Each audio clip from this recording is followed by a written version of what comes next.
ever wonder why all this God stuff isn't more obvious to people? We're going to think about that today on Now What Devotions from Trinity Lutheran and Cyrus.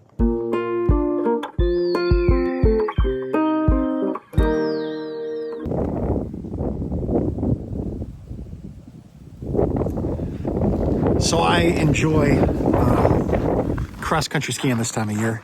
I'm not real good at it, and I'm pretty inefficient, but I love to get outside in winter. And there's this thing that happens when you get back in the trees a little bit, or out in the prairie a little bit. And in the winter, you just see all this secret life just suddenly appear because you can see the tracks. And some days, if it's really undisturbed and it's fresh snow, you'll see the tiniest footprints. I mean, like, shrews and field mice with feet that are smaller than the end of an unwrapped Q-tip. Just tiny, tiny, tiny. You'll see all kinds of rabbit trails, raccoon trails, the deer follow all kinds of trails. All of this stuff just becomes so much easier to see and hear because it's quiet. And I love getting out back in the woods this time of year to see what I can't see as easily the rest of the year. And I'm thinking about that a little bit today, and that's in our Bible text today. We are in the book of John, and it's chapter 2, at which Jesus makes water into wine.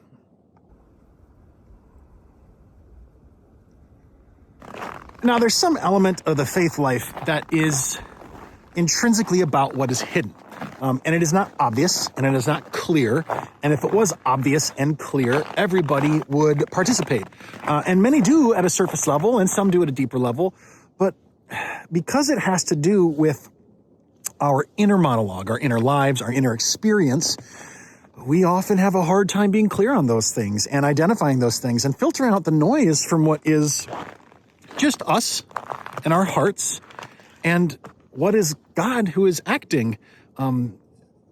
There's a famous rabbi, and you've heard me say this before, but there's a famous rabbi who once described the mystical as the thin red thread that runs through all life and all experience, linking those things together. The suspicion we have about that thread is our experience of what is mystical, what is holy. And he's right. In John, Jesus shows up, and he and his disciples, and his mom too, separately, they've all been invited to a wedding. So somebody they all know, and they're at this wedding, and they're running out of wine, which is terribly embarrassing. And Jesus' mother says, "Jesus, do something." And he says, "Woman, it's not my time." Throughout the whole book of John, this is normal. He says no first. And then he goes ahead and does it over and over and over. People ask him, and he'll, come and heal my brother Lazarus if you'd been here. Well, he does come, but comes on his time and his terms. And there's some aspect of hiddenness in that. But further, he goes ahead and he takes care of the wine. And afterwards, the steward goes, "Wow, you saved the best wine for last." No, he didn't. The steward's totally wrong. It was a miracle that happened and nobody saw it. And the only people who noticed were the servants.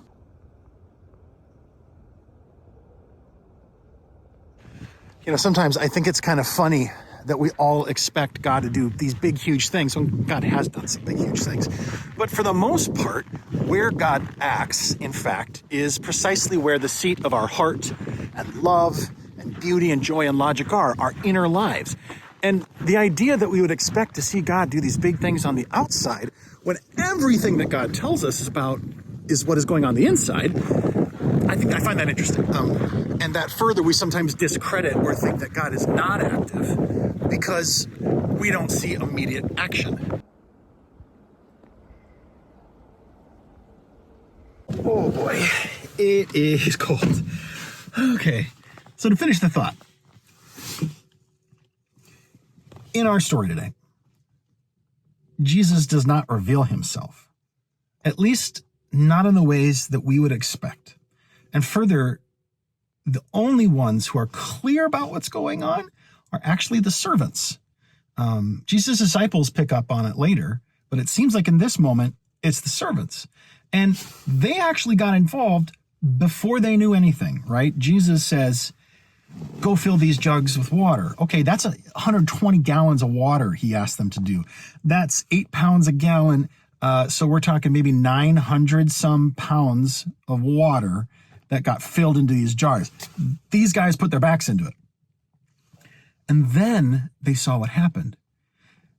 They entered into the story, and the story entered into them. Got to be a part of what's going on. They saw that something miraculous had happened. The steward missed it. The couple was just happy. But those who got involved saw what happened. And that's your thought. When we act on how God prompts us to love one another, to enter into each other's story, to see what's going on in the inner life, or to ask and to clarify and participate for the sake of others, to be aware of our own sin, to ask forgiveness, to forgive others, offer grace, like those are actions that deal with the heart. And then they deal with the world outside. But it goes usually in that order. But when we participate that way, we have an opportunity maybe to see a bit more of what's hidden. I'm Pastor Chris for Now at Devotions, Trinity, Lutheran, and Cyrus on a cold day. Signing off for now. Bye-bye.